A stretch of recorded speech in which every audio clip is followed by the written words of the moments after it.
कुमाऊं मंडल में विजय संकल्प यात्रा का शुभारंभ करेगी। केंद्रीय मंत्री अनुराग ठाकुर बागेश्वर से कुमाऊं क्षेत्र की यात्रा का शुभारंभ करेंगे। कल बीजेपी अध्यक्ष जेपी नड्डा ने हरिद्वार से शुरुआत की थी। सीएम धामी मदन कौशिक भी मौजूद रहेंगे। तो केंद्रीय मंत्री अनुराग ठाकुर बागेश्वर से कुमाऊं क्षेत्र की यात्रा का शुभ आरंभ करेंगे। कल बीजेपी अध्यक्ष जेपी नड्डा ने हरिद्वार से इसकी शुरुआत की थी और अब अनुराग ठाकुर करेंगे। धीरे धीरे आने वाले समय में और भी बड़े चेहरे भारतीय जनता पार्टी के उत्तराखंड में नजर आएंगे। आपको बता दें कि 30 दिसंबर को पीएम मोदी भी आने वाले हैं उत्तराखंड। इससे पहले 24 दिसंबर को उनका दौरा प्रस्तावित था, लेकिन अब वो 30 दिसंबर को हो गया है। आज अगर बात करें तो लगातार कई सारी एक्टिविटीज उत्तराखंड में हो रही हैं और कल बीजेपी अध्यक्ष जेपी नड्डा हरिद्वार में ही मौजूद थे। उन्होंने यात्रा की शुरुआत की थी। सीएम धामी मदन कौशिक भी मौजूद रहेंगे अनुराग ठाकुर के साथ। बीजेपी आज कुमाऊं मंडल में विजय संकल्प यात्रा का शुभ आरंभ करेगी और ये अनुराग ठाकुर करेंगे इस यात्रा की शुरुआत। अनुराग ठाकुर के साथ पुष्कर सिंह धामी भी मौजूद रहेंगे और बीजेपी के जो प्रदेश अध्यक्ष है उत्तराखंड के मदन कौशिक, वो भी मौजूद रहेंगे।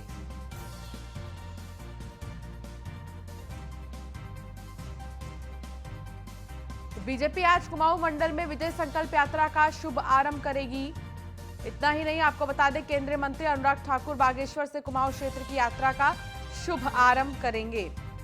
कल बीजेपी अध्यक्ष जेपी नड्डा ने हरिद्वार से की थी शुरुआत, लेकिन आज अनुराग ठाकुर नजर आएंगे और अनुराग ठाकुर आज यात्रा की शुरुआत करेंगे, यात्रा का शुभ आरंभ करेंगे।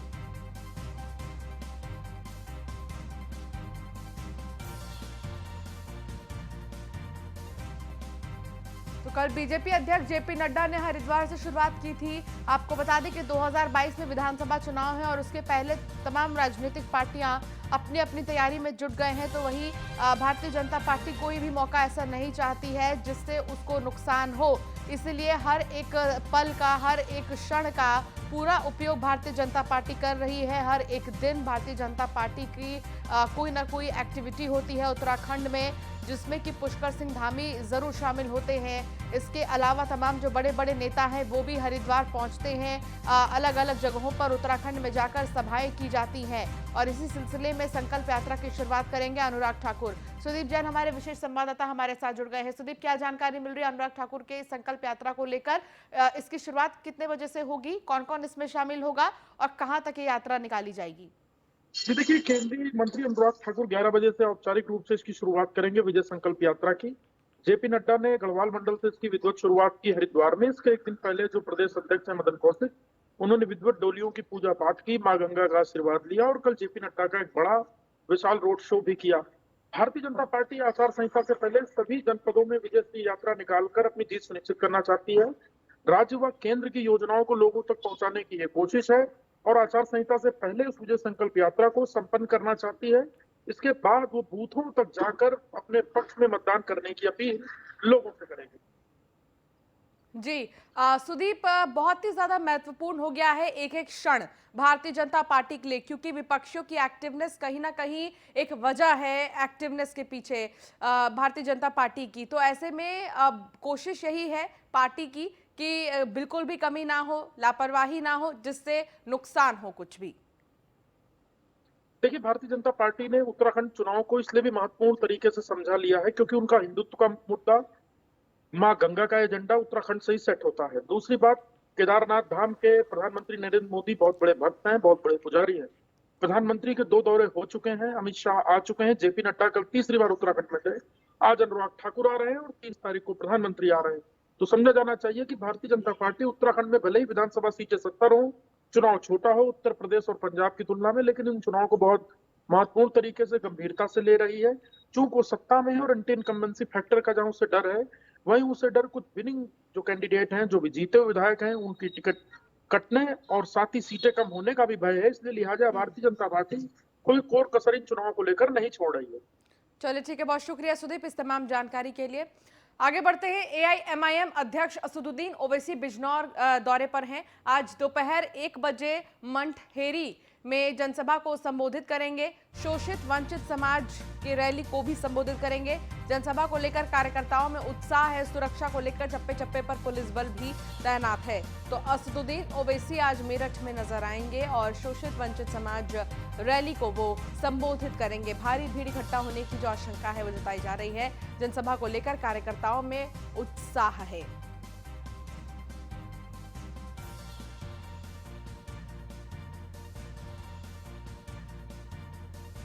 खबर मऊ से, जहां सपा प्रवक्ता राजीव राय के घर आईटी की रेड। कल सुबह 7 बजे शुरू हुई रेड, रात 11 बजे तक चली है। इनकम टैक्स के अधिकारियों ने मीडिया से बात नहीं की। राजीव राय के फोन की डिटेल दस्तावेज ले गए अधिकारी। राजीव राय के मुताबिक अधिकारियों को 15,000 रुपए ही मिले हैं। राजीव राय के शहादतपुरा स्थित आवास पर आईटी की रेड। और आपको बता दें कि सुबह 7 बजे से जो रेड शुरू हुई वो 11 बजे तक चली। हालांकि अभी तक कोई बयान नहीं सामने आया है डिपार्टमेंट की तरफ से, लेकिन राजीव राय के मुताबिक अधिकारियों को 15,000 रुपए मिले हैं।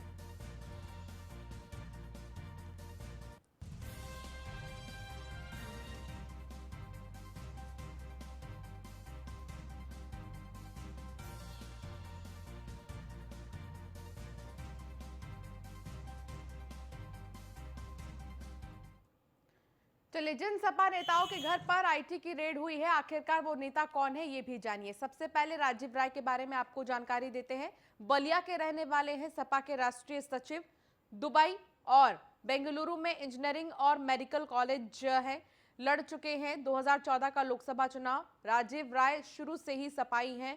भूमिहार नेता के तौर पर पहचान है।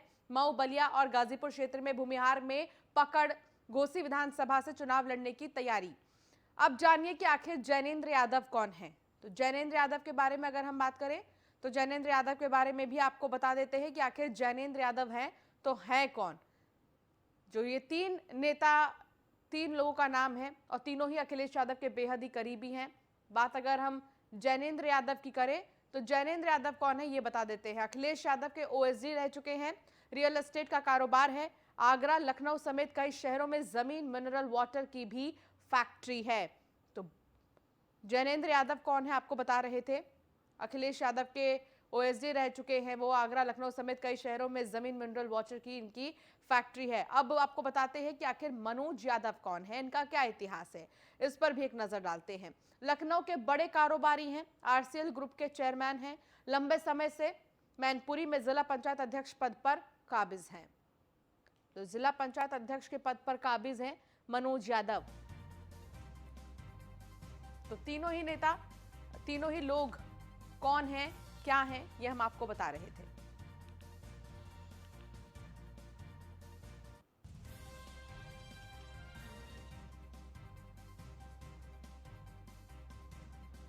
खबर रायबरेली से, जहां पुलिस कस्टडी में हत्या के आरोपी की मौज। पेशी के दौरान फोन पर बात करने का वीडियो वायरल हुआ है।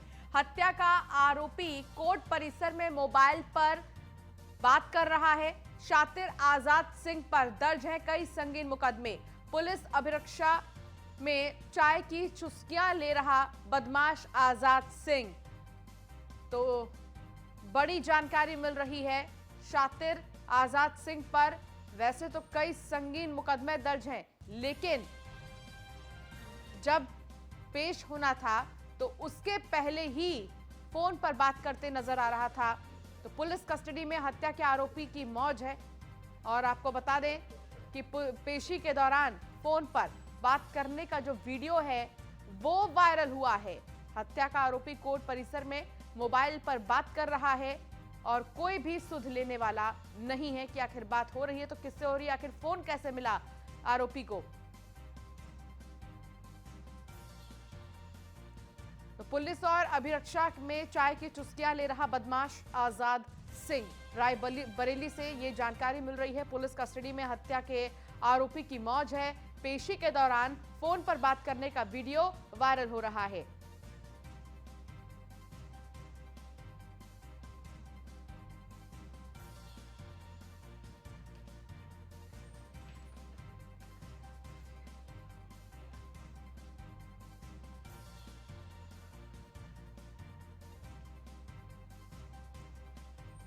तो आपको बता दें कि पुलिस कस्टडी में हत्या के आरोपी की मौज है। देखिए ये वीडियो जो अब सामने आया है, वीडियो वायरल हो रहा है। पेशी के दौरान फोन पर बात करने का वीडियो वायरल हुआ है। ये पूरा वीडियो आप देख सकते हैं जो अब वायरल हो रहा है। एक्सक्लूसिव तस्वीर आपको दिखा रहे हैं। पुलिस कस्टडी में हत्या के आरोपी की मौज है। फोन पर बात करता नजर आ रहा है यह हत्या आरोपी, लेकिन वहां पर मौजूद लोगों में से किसी ने ये कोशिश नहीं की पूछने की कि फोन आया तो आया कहां से, किसने दिया। ये तमाम सवाल उठते हैं कि आखिर कैसे फोन पर बात करता नजर आ रहा है हत्या आरोपी, फोन कहां से आया और बात किससे हो रही है। चाय की चुस्कियां लेते नजर आ रहा है। मौज है पूरी आरोपियों की। पुलिस कस्टडी में मौज में आरोपी हैं। पेशी के दौरान फोन पर बात करने का जो वीडियो है वो वायरल हुआ है। तो रायबरेली का ये वीडियो बताया जा रहा है। पेशी के दौरान फोन पर बात करने का वीडियो सामने आया है। कोई सुध नहीं ले रहा है। तमाम सवाल खड़े होते हैं कि आखिर इतनी मौज में कैसे हैं ये आरोपी और क्यों हैं।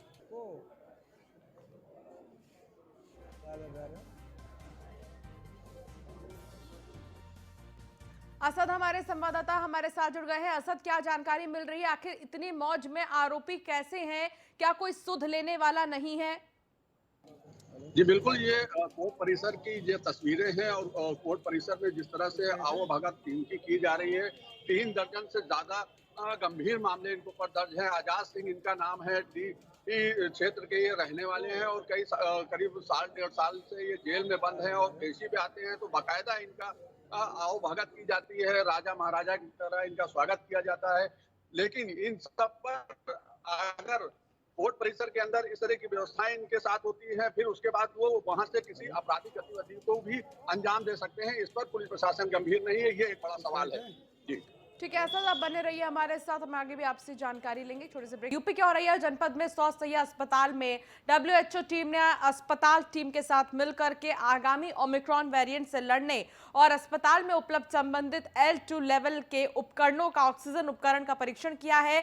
इसके साथ ही एक बच्चे को डमी मरीज बनाकर उसके साथ मार्क ड्रिल रिहर्सल की गई है। इस दौरान WHO टीम ने अस्पताल के उपकरणों, संसाधनों समेत अस्पताल व्यवस्था से संतुष्ट दिखे।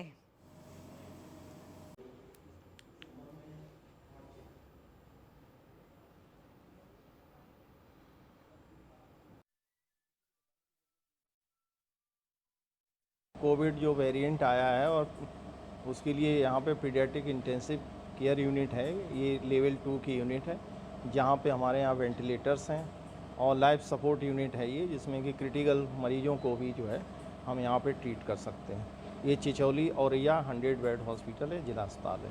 कोविड जो वेरिएंट आया है और उसके लिए यहाँ पे पीडियाट्रिक इंटेंसिव केयर यूनिट है, ये लेवल 2 की यूनिट है, जहाँ पे हमारे यहाँ वेंटिलेटर्स हैं और लाइफ सपोर्ट यूनिट है ये, जिसमें कि क्रिटिकल मरीजों को भी जो है हम यहाँ पे ट्रीट कर सकते हैं।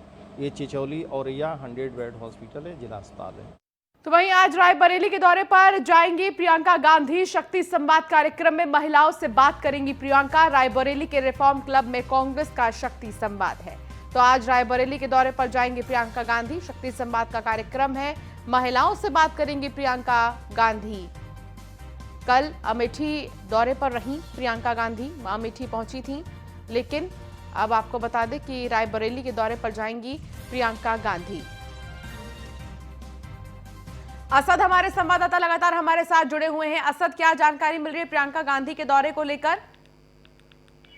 जी बिल्कुल, प्रियंका गांधी का 1 दिवसीय दौरा है और रिफॉर्म क्लब में ये महिलाओं और छात्राओं के साथ शक्ति संवाद करेंगी और कहीं न कहीं से रायबरेली में एक मजबूत कैंडिडेट को भी साधने की जरूर कोशिश करेंगी।